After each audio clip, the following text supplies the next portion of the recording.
Si è svolta questa mattina nei locali del Comitato Elettorale PDL ad Agrigento una conferenza stampa a sostegno del candidato sindaco Salvatore Pennica. Sono intervenuti tra gli altri anche l'onorevole Giorgia Meloni e l'onorevole Andrea Ronchi, rispettivamente ex ministro della Gioventù ed ex ministro per le politiche comunitarie nel governo Berlusconi. Un'ulteriore manifestazione di pieno sostegno da parte del PDL nei confronti dell'avvocato Salvatore Pennica, nella quale si è anche tentato di dare una risposta costruttiva alla ventata d'antipolitica, proponendo come rimedio il progetto di un'amministrazione solida che dia risposte concrete alla città. Ex ministro Meloni ad Agrigento, testimonianza del pieno appoggio da parte del PDL alla candidatura dell'avvocato Pennica.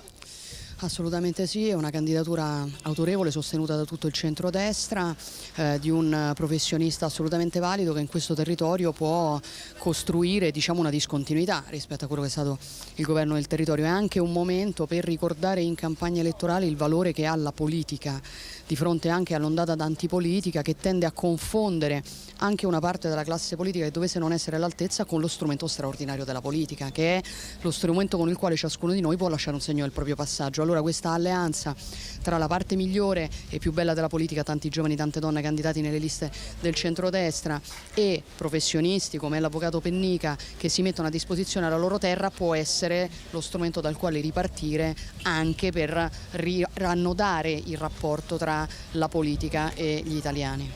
La persona giusta dal punto di vista morale, dal punto di vista della preparazione sui contenuti, del programma che presenta la città per risollevare questa città, per dare una nuova grande amministrazione al servizio della cittadinanza, del cittadino di Agrigento. Chi vuole contrastare il centro-sinistra ha un solo voto. Il voto di questo candidato che è il candidato giusto per Agrigento. Con quale spirito vive il Popolo della Libertà questa ventata d'antipolitica? Ma guardi, l'antipolitica la si batte con le proposte della politica giusta, con le persone per bene come Totò Pennica. Ecco, queste sono le giuste risposte delle giuste persone con i giusti contenuti. L'antipolitica la si batte con la buona politica. All'antipolitica noi pensiamo di rispondere con la buona politica, assumendoci le responsabilità e confidando nel fatto che alla fine la gente non può fare a meno della buona politica.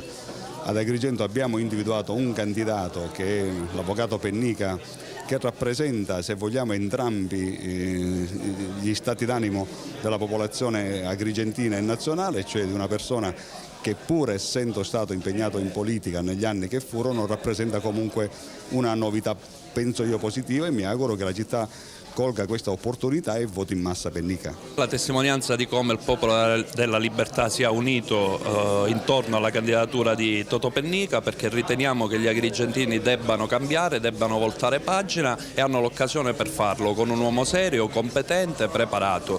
Io sono convinto che la città di Agrigento abbia capito che non bisogna voltare pagina solo per il piacere di farlo, ma perché c'è una grandissima opportunità. I comuni importanti come Agrigento devono essere ben amministrati e noi oggi offriamo il miglior candidato possibile, che si chiama Totò Pennica, che ha dimostrato in questa campagna elettorale tutta la sua preparazione, il suo amore per la città di Agrigento, e sarebbe certamente un ottimo sindaco. Noi siamo convinti che gli agrigentini premieranno questo progetto, premieranno la candidatura di Totò Pennica e confidiamo anche tantissimo su un gran successo che otterremo certamente con la lista al Consiglio Comunale del Popolo della Libertà, una lista fatta da tanti giovani, da professionisti, da uomini e da donne, che certamente daranno un contributo notevole all'interno del Consiglio Comunale di Agrigento.